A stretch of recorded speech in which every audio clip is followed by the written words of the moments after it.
आपको लगता है कि मर्ज़ इतना बढ़ गया है कि इसकी तशख़ीस अब भी मुमकिन है या सर्जरी की तरफ जाना पड़ेगा?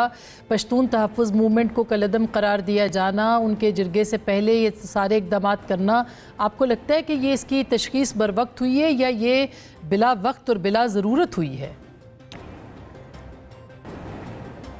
आसपा इसमें मैं समझता हूँ कि हमने काफ़ी हद तक देर कर ली है और फिर भी हमें अपनी पूरी कोशिश है कि हम इस चीज़ को ठीक करें।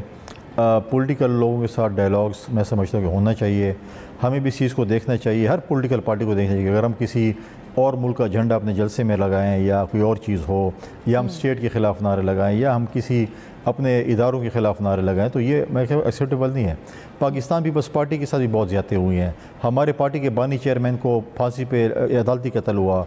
आपने सिंध को जो है 2 लाशें दी, मोहतरमा शहीद की सूरत में भी दी। आपने उनके 2 भाई भी शहीद कर लिए। लेकिन पीपल्स पार्टी ने कभी ये नहीं कहा, पाकिस्तान पीपल्स पार्टी ने हमेशा कहा कि पाकिस्तान खप्पे। पाकिस्तान पीपल्स पार्टी ने कभी ये नहीं कहा कि हम पाकिस्तान को नहीं मानते, हम किसी और मुल्क का झंडा लेके आ जाएंगे, हम इदारों के ख़िलाफ़ नारे लगाना शुरू कर देंगे या हम किसी स्टेट के ख़िलाफ़ नारे लगाना शुरू कर लेंगे। हम ये चाहते हैं कि हम अपने आइनी दायरे में रह के उस चीज़ में रहकर हम आपस में बैठ कर जितने पॉलिटिकल लोग हैं, जितनी पॉलिटिकल पार्टी हैं, इख्तलाफात अपनी जगह पर, लेकिन हम बात तो कर सकते हैं, डायलॉग्स तो कर सकते हैं। आज आप मुझे बताएं हमारे और PMLN की माजी में कितने डिफरेंसेस थे, हमने चार्टर ऑफ डेमोक्रेसी किया।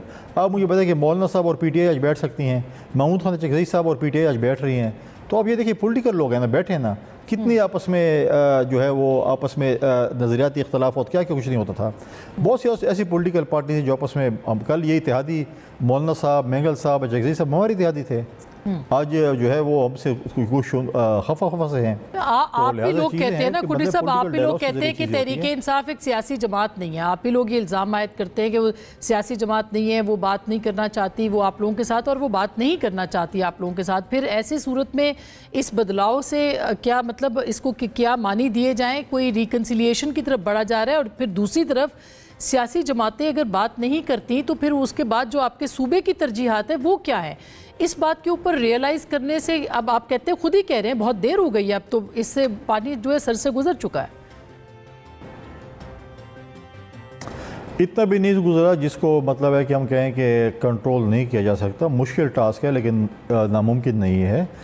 शायद पॉलिटिकल डायलॉग्स PTI न करे या चीज़ें न करे, लेकिन उनको अगर रियलाइजेशन हुई और CM साहब ने खुद सबको फ़ोने किए हैं, तमाम पॉलिटिकल पार्टीज़ के हेड को फ़ोने किए हैं, मुझसे उनका रब्ता हुआ है। उन्होंने अमर वली साहब से बात की, उन्होंने सिकंदर शेरपाव साहब से बात की है, उन्होंने अमीर मकाम से बात की है, उन्होंने जमात इस्लामी के प्रोफेसर इब्राहिम साहब से बात की थी, उन्होंने PTI पार्लियामेंटेरियन के जो पार्लियामानी लीडर है उनसे बात की है।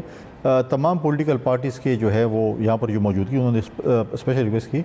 और आप देखें मेजॉरिटी पॉलिटिकल, चाहे हम थे, पीपल्स पार्टी थी, चाहे ANP थी, चाहे शेरपाव साहब की पार्टी थी, चाहे मुस्लिम लीग थी, हम शायद ज़िंदगी में पहली दफ़ा इस हुकूमत बनने के बाद या इनकी जो हुकूमतें हैं उससे पहली दफ़ा हम तमाम इख्तलाफात छोड़कर हम CM हाउस गए और एक एजेंडे पे गए कि सूबे में अमन की बात हो।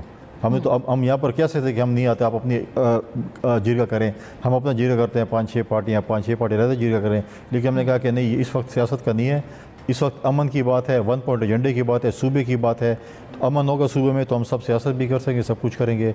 लिहाजा अमन के लिए हम सब जो है, क्या आपको लगता है कि PTI